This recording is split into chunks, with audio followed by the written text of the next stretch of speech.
तो देखा, हूती अगर हिमाकत करने की सोच भी रहा है तो अभी भी ठहर जाने का वक्त है, क्योंकि स्ट्राइक्स शुरू हो चुकी हैं। रक्षा मंत्री इजराइल के योव गैलेंट का ये कहना है कि सीधे सीधे जितने भी दुश्मन हैं वो ये समझ जाएं कि हमारे लिए कोई भी जगह दूर नहीं है, क्योंकि नसरल्लाह का तो खात्मा कर दिया है। अब कैसे यमन में स्ट्राइक कर रहे हैं ये भी बता रहे हैं योव गैलेंट कि आतंक का खात्मा होगा चाहे वो कहीं भी हो। सुनिए जरा।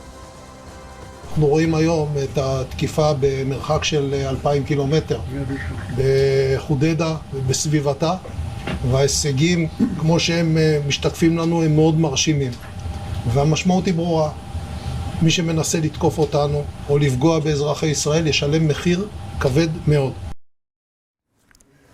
आपको जानकारी दे दें कि हूती विद्रोहियों को हमास और हिजबुल्लाह से ज्यादा खतरनाक कहा जा रहा है। क्यों खतरनाक कहा जा रहा है, ऐसी क्या ताकत है, चलिए आपको बता देते हैं। हूती विद्रोहियों की ताकत का राज क्या है? दरअसल हूतियों की लोकेशन उनकी सबसे बड़ी ताकत है, सबसे बड़ा उनका हथियार है। सैन्य सहायता हूती की दूसरी सबसे बड़ी शक्ति है। यमन देखिए, दो तरफ से दो मुल्कों से घिरा हुआ। आपको पोजीशनिंग बता रहे हैं कहां पर है। यमन के उत्तर में सऊदी अरब है और यमन के पूर्वी सीमा पर ओमान है। आपको तस्वीर भी दिखाकर समझा रहे हैं। बाकी दो तरफ समुद्र है और यही हूती की सबसे बड़ी ताकत है। दक्षिण में अदन की खाड़ी और पश्चिम में लाल सागर है और यहाँ से तमाम जो ट्रांसपोर्टेशन है वो होता है। स्वेज नहर पर हूती की अच्छी पकड़ है। इसी रास्ते से ईरान हूती की मदद करता है, आर्म्स और एम्युनिशन देता है, और यही वो ताकत है जिसके बल पर हूती को लग रहा है कि वो इजराइल को आंखें दिखा सकता है, उन्हें डरा सकता है। लेकिन इजराइल ने पहले ही साफ कर दिया है कि आतंक का खात्मा होगा। लेकिन सबसे पहले आपको ये जरा तस्वीर देख लीजिए। ये तस्वीर आ रही है पाकिस्तान से। आपको बताएं कि कट्टरपंथी सोच वाले पाकिस्तान को मिर्ची लग गई है। क्यों? क्योंकि नसरल्लाह को ढेर किया गया और ऐसे में आतंकिस्तान सुलगता दिखाई दिया। तस्वीर आप देख रहे हैं और हालात ये हो गए कि प्रदर्शन, दूसरे एक आतंकी के लिए प्रदर्शन चल रहा था और ये प्रदर्शन हिंसक भी हो गया। अपने ही पुलिसकर्मियों से ये प्रदर्शनकारी अपने ही देश में भिड़ते दिखाई दिए।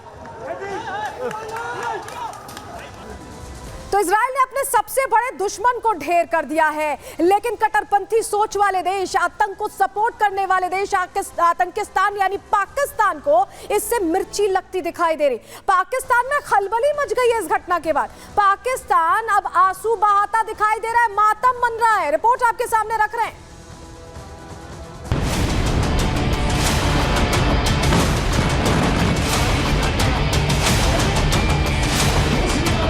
पाकिस्तान किस कदर कट्टरपंथी सोच की चपेट में है, इसका अंदाजा आप इन तस्वीरों से लगा सकते हैं। इजराइल ने आतंकी हसन नसरल्लाह को ढेर किया तो आतंकिस्तान सुलग उठा। जिस नसरल्लाह का नाम आतंकियों की लिस्ट में टॉप पर था, उसके मरते ही पाकिस्तान की सड़कों पर प्रदर्शन शुरू हो गया। ये भीड़ सड़क पर उतरी थी इजरायली एक्शन का विरोध करने के लिए, लेकिन धीरे धीरे भीड़ उग्र हो गई। भीड़ में शामिल कट्टरपंथी अपनी ही पुलिस से भिड़ गए। जाहिलियत की हद तो तब पार हो गई जब इन कट्टरपंथियों ने पुलिस को ही अपना दुश्मन मान लिया। पुलिस वालों पर पत्थरबाजी शुरू कर दी। जानकारी के मुताबिक प्रदर्शनकारी अपने तय रास्ते से हटकर अमेरिकी दूतावास की ओर बढ़ने की कोशिश करने लगे, जिसके बाद पुलिस ने उन्हें रोका और शांतिपूर्ण विरोध प्रदर्शन के तय रास्ते पर जाने की अपील की। लेकिन उपद्रवी नहीं माने और पुलिस पर पथराव करना शुरू कर दिया, जिसमें कुछ पुलिसकर्मी घायल हो गए। जिस अमेरिका के सामने शहबाज शरीफ कटोरा लिए खड़े रहते हैं, उसी अमेरिका को पाकिस्तानी कट्टरपंथी आंखें दिखा रहे हैं।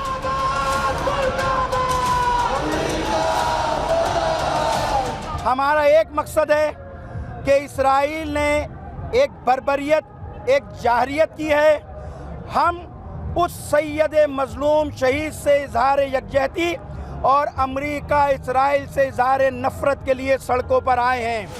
भीड़ ने पुलिस पर पत्थरबाजी की तो प्रदर्शनकारियों को तितर बितर करने के लिए कराची पुलिस ने आंसू गैस के गोले छोड़े और लाठीचार्ज किया।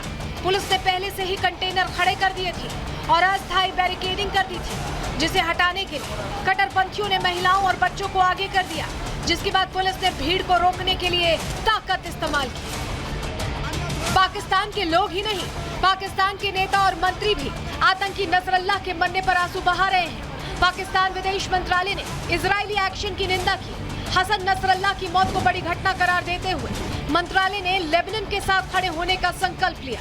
पाकिस्तान भले ही कंगाली की कगार पर है, लेकिन कट्टरपंथियों से उसका मोह नहीं छूट रहा है। Bureau report, Republic Bharat. तो जैसे ही आतंक पर एक्शन हुआ, पाकिस्तान को दर्द होने लगा। लेकिन हैरानी की बात यह है कि सिर्फ पाकिस्तान में ही ये दर्द नहीं उठ रहा, इजहार नफरत ये सिर्फ पाकिस्तान में नहीं हो रहा। लखनऊ से ऐसी तस्वीरें सामने आई, तस्वीर आपको दिखा देते हैं। ये देखिए, भड़काऊ नारे यहां लगाए गए हैं और प्रदर्शन किया गया बड़ी संख्या में। यहां भी लोग सड़कों पर उतरे। ये शिया मुसलमान है जो विरोध मार्च कर रहे हैं और उनका कहना है कि हसन नसरल्ला शहीद हुआ। ये तस्वीर देख लीजिए। और ये हैरानी की बात है कि तस्वीर उत्तर प्रदेश के लखनऊ से ये सामने आई है, जो अपने आप में कई सवाल खड़े करती है। आपको सबसे पहले अब बता देते हैं कि आतंकियों से इतनी हमदर्दी यहाँ क्यों हो रही। क्या सिर्फ शिया नेता था इसलिए शिया मुसलमान सड़कों पर उतर आए? उसका जो बैकग्राउंडर है वो भूल गए ये लोग किस तरह से लोगों पर जुल्म ढाया है, प्लेन हाईजैक किए हैं, लोगों को मौत के घाट उतारा है। लेबनान के राष्ट्रपति को मौत के घाट उतार दिया, 22 लोग उसके साथ मारे गए। तो क्या वो निर्दोष नहीं थे? ये सारी बातें भूल गए लोग। लखनऊ में हुआ क्या, चलिए आपको पहले बता देते हैं। लखनऊ में दरअसल हजारों लोग सड़कों पर उतरे। तस्वीर हमने आपको दिखाई। रात के अंधेरे में नसरल्ला के लिए प्रदर्शन किया गया। शिया मुसलमानों ने यह कैंडल मार्च निकाला था और करीब 1 किलोमीटर लंबा कैंडल मार्च निकाला गया। इजराइल और अमेरिका के खिलाफ यहां नारेबाजी की गई है। प्रदर्शन में औरतें और बच्चे भी शामिल हुए। शिया समुदाय ने दरअसल 3 दिन का शोक घोषित कर दिया। आप सोचिए, 3 दिन का शोक ऐसे घोषित किया गया है जैसे कि कोई नेता ऐसा जो शहीद हुआ हो, जिसने देश के लिए लड़ाई लड़ी हो। ये एक ऐसा व्यक्ति है जिसने जुल्म ढाया है, आतंक फैलाया है। बहुत सारे देशों में इसको आतंकी घोषित किया गया है। उसके बावजूद इस तरह का प्रदर्शन हुआ है। घरों और धार्मिक इमारतों पर काले झंडे लगाकर लोग विरोध कर रहे हैं। नसरल्ला के समर्थन में आखिर प्रदर्शन क्यों, ये बहुत बड़ा सवाल खड़ा हो रहा है, क्योंकि ऐसा लग रहा है कि भारत में कट्टरपंथी सोच को हवा दी जा रही है। और कौन ये हवा दे रहा है, ये प्रश्न बना हुआ है, क्योंकि शिया समुदाय से आता है और इसीलिए प्रदर्शन इतने लंबे समय से प्लान करके इस तरह से किया गया। हजारों लोग पहुंच गए। हमारे सहयोगी अजय ने जायजा लेने की कोशिश की है, क्योंकि 3 दिन का शोक घोषित कर दिया गया, काले झंडे लगा दिए गए। रिपोर्ट देखिए जी।